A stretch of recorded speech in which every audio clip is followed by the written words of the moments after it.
Okay, gima wacho mokwongo ni ne jowa manyo samoro handle wach mag security mar Premier League. Sani koro ng'amo chung ne security mar CAF ema take charge. Kendo instruction mag CAF and CHAN ema dhi take charge. Take charge peche wabedo nyaka traffic police mang'iyo ga kaka yore te mabut Kasarani ko te dhi monitor. To kata kokelnwa 40 platoon mag GSU. To ing'ega ni platoon mag GSU to 30 platoon bedo ga gi bonde ariyo kende. Ma bonde gi nyaka ofisa maduong'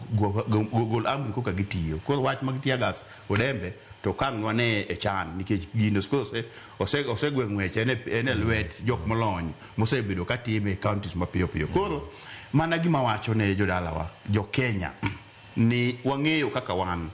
lakini ng'eyo kaka wan e ot to kik wakel ne nyaka welo masa moda de decide masa moda ukongo weche wach kumwinjore, lakini kwa dhi Kasarani to en opira gi national anthem ma unite wa to gi kala magwa mag national anthem kikiketwa gimamora midwa kelo kata chapana mano to riti opira okabego chana okabego nyaka chiegi Yesu duogi wadhigo e seche matin to bang'e no tichaki duogi weche gigo iketi gi kama winjore samo winjore, lakini kacha to wadaneno national anthem kochungi kendo kower ka wan kaka Kenya to wa represent Kenya ma kodwa wacho ni e Mungu ma mwong'e kama wachakogo Nyasaye biro telonwa kopuno dhi kacha kaswana kod weche wa mag different mag yudi mag ang'ogo to ter bang'e kucho gito budu gete ne Harambee Stars. Ne jatugo moyudo thuolo modhi represent Harambee Stars bedo ne piny mondo dhod chunyi mondo iwinj kaka yawuoyo sechulo tiket to mondo ipenjri to gini ang'o madhi timo kachacha ok bi bedo kanyo maler. Nitie jok moseluong mbele masani dhi neni kaka igocho kawo thuolo ni kata ka en dakika 15 give it all. Nitie kacha reserve team, nitie kacha technical bench ma wang' ne kawo patik mondo ng'e ni ise give it all ne national team wachako kawo ng'ato kete kucho. Ok wadwa tugo ni gima Nyasaye talent midhi gogo ne mi represent Nyasaye mono migo coach en 80% ma Nyasaye miyi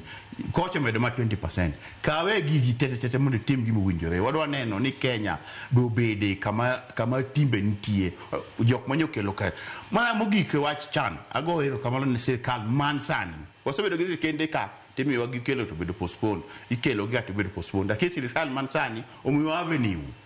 mokelo nwa gini mondo wadho yud chiemb wang' e siling 200 kende jodalawa e Kasarani ka wakaw thuolo ni jodalawa mondo wagone sirkal tuo erokamano mondo waketu kacha to wadho amor chunywa wadho amor dendwa mondo mikasa rumo to wang'e ni gini wang'ni wambwa kawe kaka jomoko kawe gigigo gichuka en machuot mana chuote ang'e jomoko dang tim maber malowa to chuote kileo but sani tan gi hope ga Harambee Stars gi gor ma ye players abich moket kata ka ang'eyo mane king'eyo kata mana okawo ang'ogo nyaka yudo ka jogor maiya wakati ni obiro kendo I told him kawan kwa wuok kode Manchester Kenya United kwa biro kode Harambee Stars ni makati kata cha wapogore Nyasaye momiyo kelo to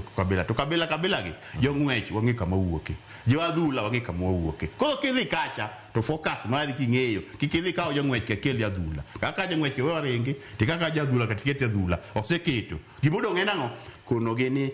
kaka nimi wathuolo ni wanyalo time to kete lek wachielo erokamano ei jong'wech kanyo bende wayudo Alden Kibet ei jong'wech kanyo wayudo Alden Kibet wacho ni sani rwako namba 13 timno mano mar Celta